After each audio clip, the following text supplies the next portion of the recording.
Right now, the education sector is experiencing an unusual sentiment spike, with a score of plus 0.075, coupled with a strong momentum of plus 0.345 over the last 24 hours. This is particularly noteworthy as it indicates a sudden shift in sentiment, suggesting that discussions around education are gaining traction, possibly due to recent policy changes or emerging trends in edtech. Our API returns detailed sentiment analysis, including sentiment scores, momentum, and semantic clusters, helping you understand the nuances of these conversations.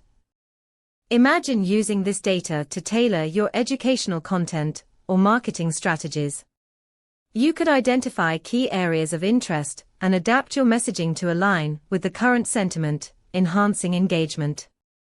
To dive deeper into how our API can transform your approach, visit pulsebit.lojenterprise.com/docs. Get insights that matter.